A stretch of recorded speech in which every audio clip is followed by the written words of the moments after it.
Looking back, so many things that seemed at that time absolutely crucial for me to learn, own, head towards. I stressed over my less than optimal skills.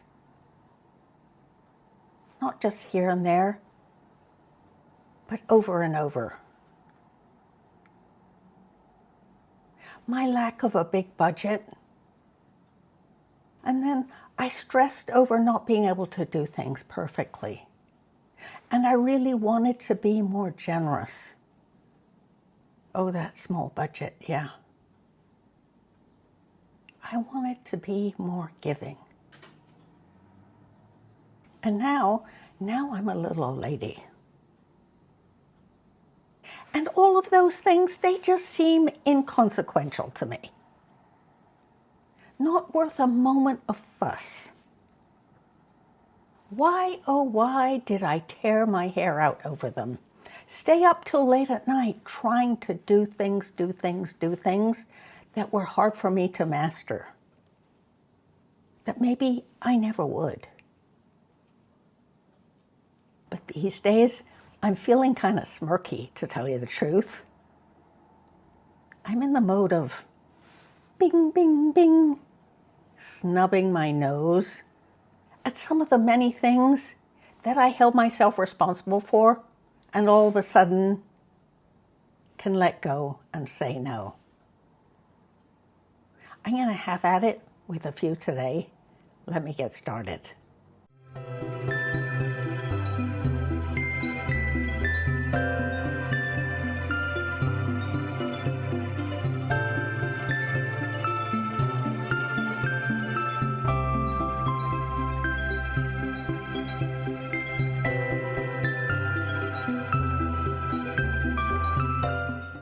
I don't want to forget to ask you, so please subscribe.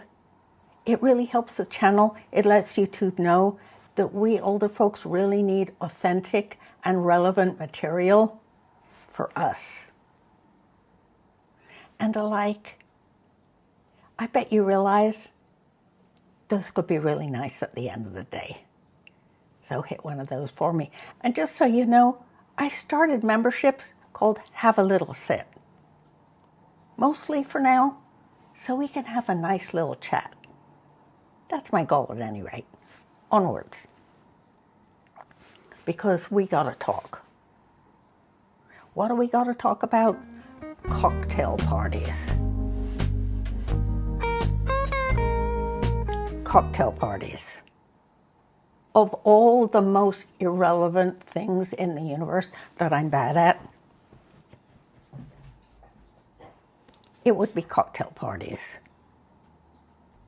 But this might take a little explanation. Why? Maybe most of you have never been to a cocktail party. Unfortunately, I've been to many. How is that possible? Not only have I been to many, most were not in adulthood. Here's how it went. I was the most perfect child. Perfect. I could make cocktail conversation with ease. If you wanted me to speak about the weather, I could do that. If you wanted me to ask if someone was having a nice day, that too. If I had to chat about the music in church, that would be all right. And if I just had to shake hands and do my little curtsy, which I did in those days, I could do it just so brightly and pleasantly. And y'all, I was trained that way since, I don't know, infancy. Definitely by age 5. I could totally pull that off. And what did I get in return? People pinching my cheeks and telling me how cute I was. Which of course was the truth, but we don't really need to go there in this moment. So over the years as a child, I had the chance to develop this performative experience when I met people. And I met hundreds of people. Very often they seemed to know who I was. Me, them, not so much. Kind of embarrassing, really, because I was never really good with names. I have a feeling I was too focused on getting the performance right. And I did get a lot of credit for that. But names, still to this day, rack that up to something else I'm very bad at. And maybe those are irrelevant too. That's how I lived my life. I was trotted out at parties. I did my routine at receptions. I remember being driven all by my lonesome to someone or other's first communion. I'd never met this child, nor any of her family members, nor the hundreds of gathered guests. And there I was, smiling politely, doing my little curtsy, not apparently fazed by all of those people, none of whom I knew. Maybe they didn't know me either, or knew what I was doing there. It was a life, yes, performative, doing what was expected, certain rules, certain etiquette, how to hold a glass, how to look into people's eyes, when to nod your head, all of it. But there came a time when I wasn't good at it at all. So what happened? I grew up, and I wasn't that person anymore. I couldn't do the performative thing. I couldn't be at cocktails with people and their brilliant brooches and their expensive necklaces, who would show up at the door in fur coats. Well, I thought I could, but soon discovered I couldn't. I was so uncomfortable.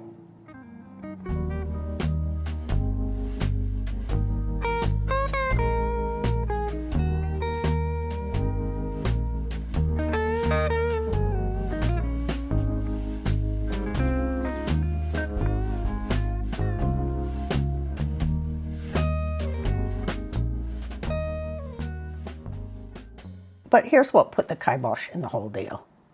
I was 21. At that time, my family was abroad in Africa, as it happened. And I was supposed to be nice and outgoing and do parties, cocktail parties, dinner parties, be polite, make good conversation, sparkle. Yep, totally performative. Well, one day a congressman came visiting, a U.S. congressman, purportedly to check out U.S. investments in the area. He was a VIP visitor, being a congressman and all. And yeah, we had to be obsequious, polite, genteel. Sophisticated was never me, but at least I was trying hard. Well, that congressman, he came into our house, and this is what he did. He pointed to an item on the wall, and he said, "I'll have that." He fully intended to take it on the plane with him, for his own. It was a personal item, a family item of ours. I expect you're all rolling your eyes. I was too. This was a situation I had never seen anyone do. I suppose it's not rare. I've heard about someone doing that since. But in those days, I was shocked. And I was 21. No longer the perfect little child. At any rate, here's what happened. That night we had a cocktail party in his honor. And his wife came along too. I was doing my whole performance, being me, making polite chat, checking in with the guests, greeting. I no longer did a curtsy, thank goodness. I finally figured people don't really do that. And I wound up chatting with his wife, because maybe she wasn't talking to anyone, and as a good hostess, I was going to drop in with her and make sure she was taken care of.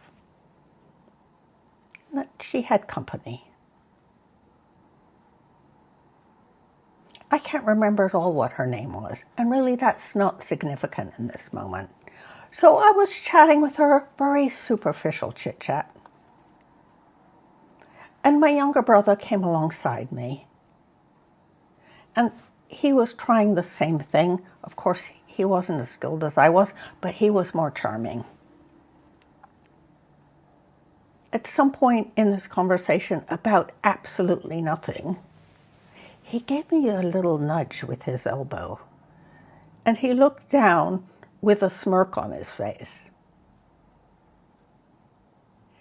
So I looked down.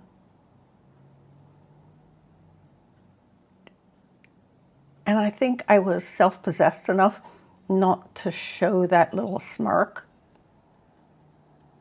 But I sure felt like it. Because what was happening? There was a bug.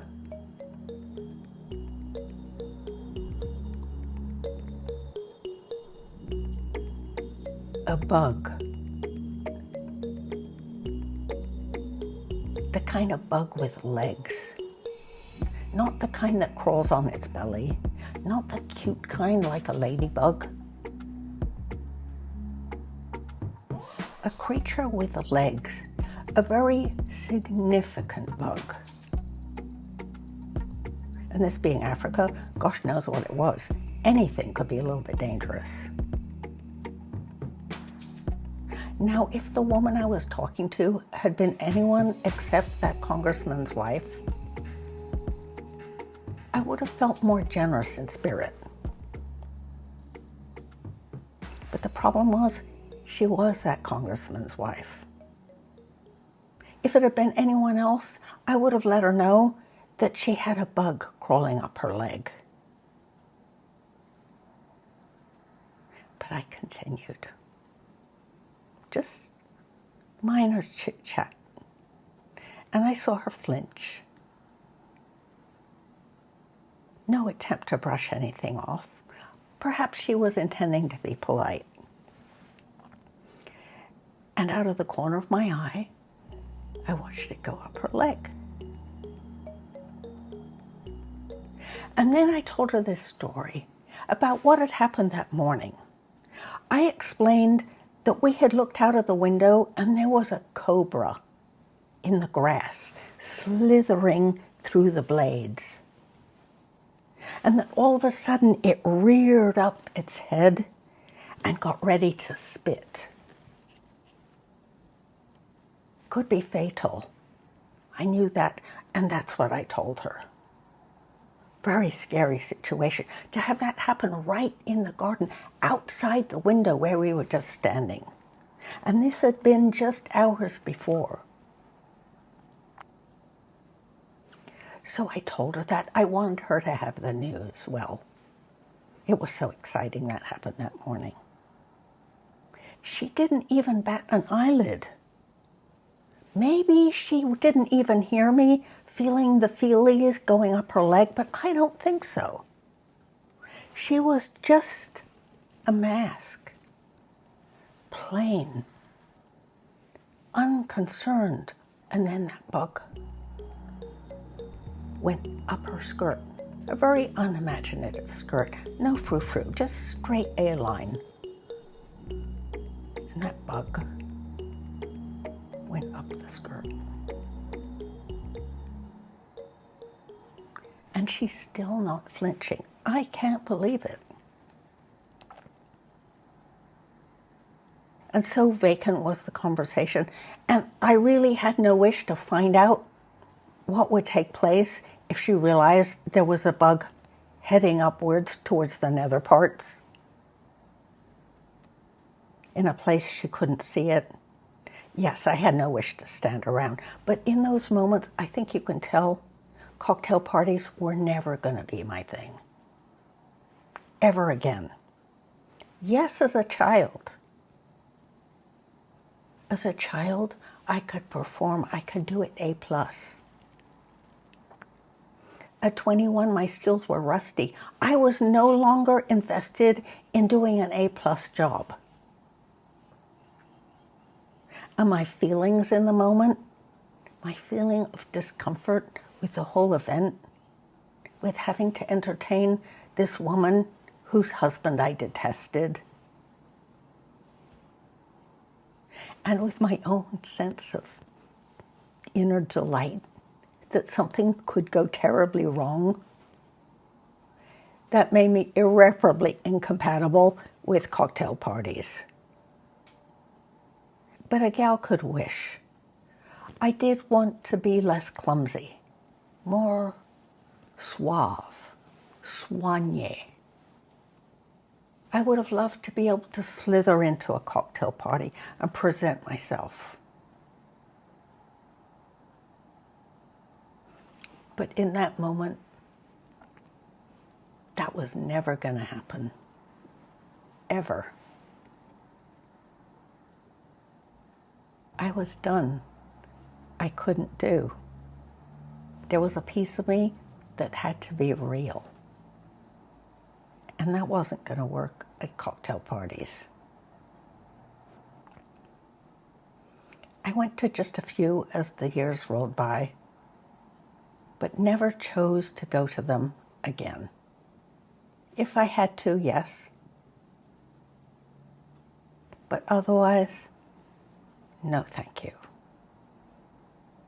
How did I waste all that time? There's no conceivable segue between the stories I just told and what I'll talk about next. And that is the most irrelevant chore in my universe. Why is it irrelevant? I don't do it. I guess I decided somewhere along the way that it's not a thing for me. What am I talking about? Cleaning the oven. Cleaning the oven. I don't remember when I last did it, to tell you the truth. I might have attempted it, come to think of it, 3 years ago, but since then, no. Now, my reluctance isn't per se about the cleaning products involved, although I have to agree, those are foul. I mean, easy off. There's nothing easy off about it, except the fumes that go up your nose, you know what I mean? And I've never had a stove that will automatically clean. You just move the lever aside, turn on the setting, and it'll do it for you. I don't believe it. I mean, where does all the crud go? You see where I am with this? I can think up a million excuses not to clean the oven. And the truth is, I'm a sucker for cleaning products. Do I have oven cleaner? Yes. See? Oven cleaner. It's dusty. It's rusted. That pretty much explains where I'm coming from with the oven cleaning thing. But I had a good think about this. I have a childhood fear of ovens. I don't know how you are with this, but when I was a child, I read a lot of fairy stories. I mean, Hans Andersen, Grimm's, all kinds. Scandinavian sagas, Aesop's fables, the gamut. I read fairy stories. But one of the stories that I find intensely spooky is Hansel and Gretel. Now, I find it intensely spooky on a lot of levels. I mean, the kids were abandoned in the woods, right? And then they wandered around, poor children. And then they come to a witch's cottage, full of anticipation and excitement, maybe they'd have a little bit of a rescue. But no, we're talking an evil kind of witch. And somehow or other, Hansel ended up behind bars, and his clever little sister, I could really identify with that. His clever little sister figured out a way to get rid of the witch so she could spring her brother. And what did she do? She enticed the witch to stick her head in the oven. And then once her head was in the oven, she gave her a big old shove. Now, I love that part of the story. I mean, I get a feel of glee behind it. But the problem was, till the end of time, still now, ovens make me nervous. I'm afraid to stick my head in. I'm afraid sticking my head in is tantamount to falling into it. No matter it's off. No matter there's no one to push me from behind. I just have this intrinsic fear. Do any of you recognize this? Maybe you're not familiar with that story. I don't know how many times I've read it. But it did evidently make quite an impression on me. So no amount of easy off would ever give me the necessary tools to clean up a yucky oven. I guess I should forgive myself for that. But being an action kind of woman, I just decided that that kind of skill, that kind of utility, well, it's not useful at all.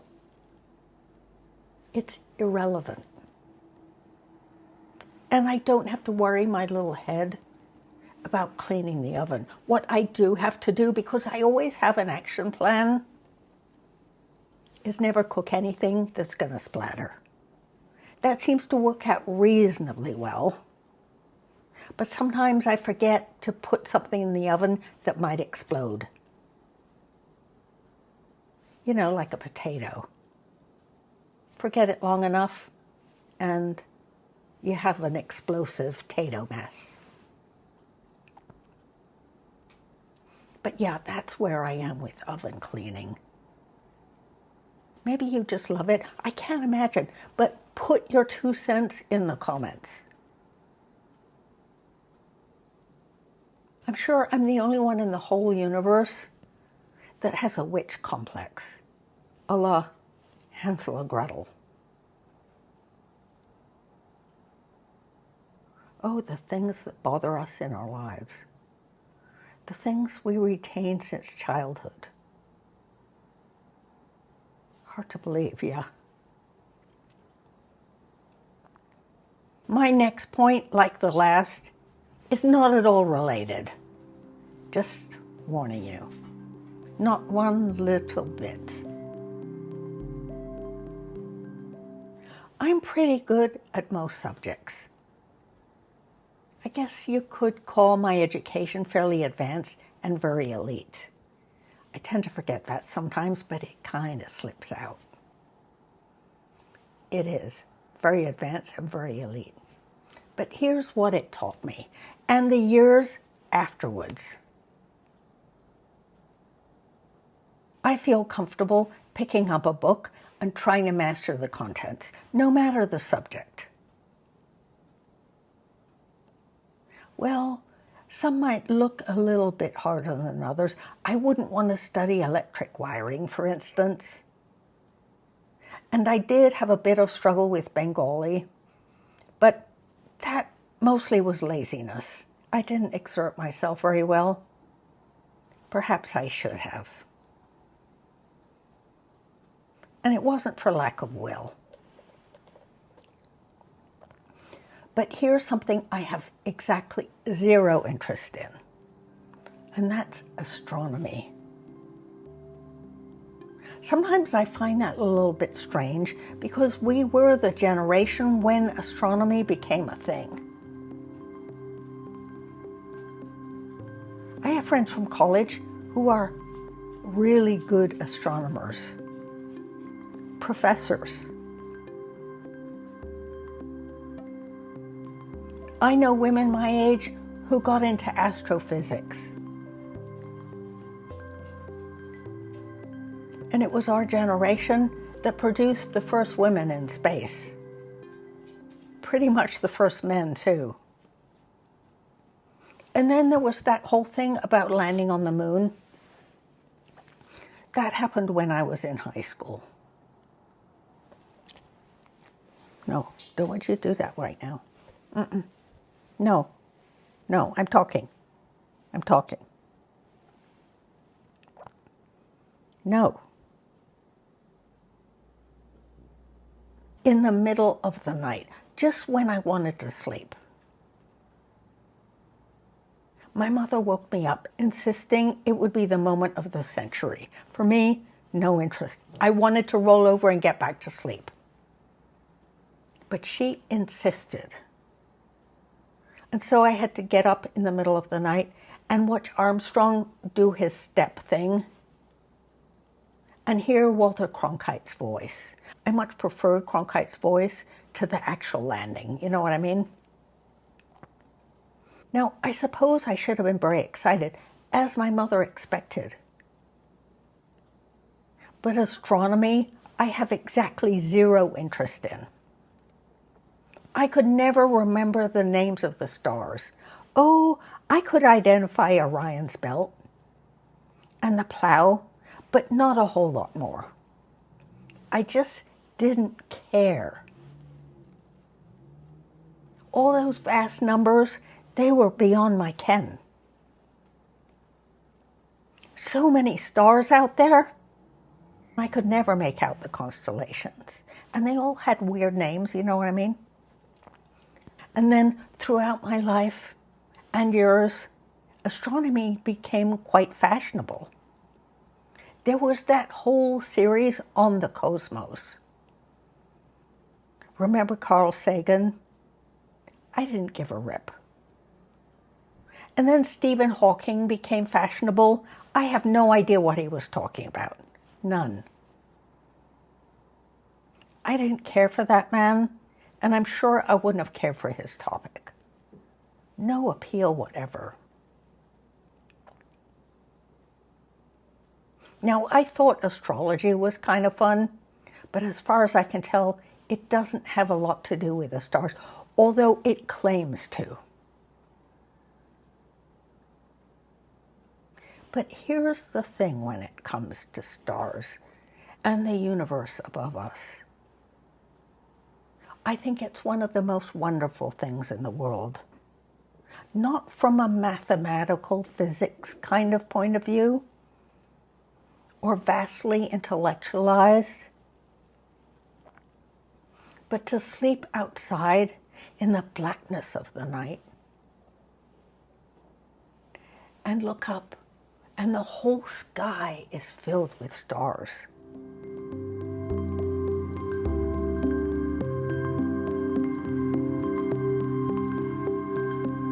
That's what stars mean for me.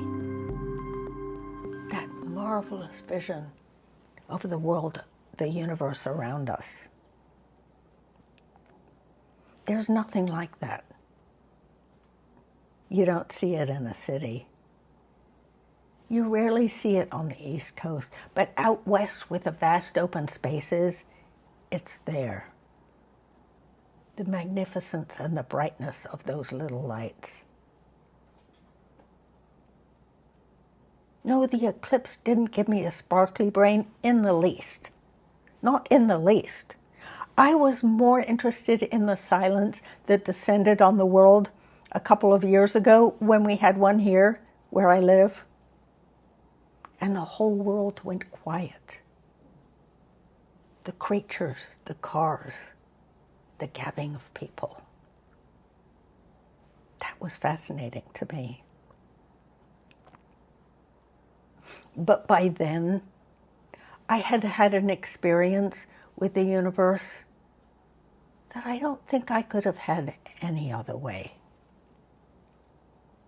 There was one moment where I was camping out in the middle of a lake. It was boat in only. You couldn't get there by walking or by anything other than oars or paddles. No motorboats. There I was camping by myself. And it happened to be a day, or a night I should say, where there was a red moon, a full red moon.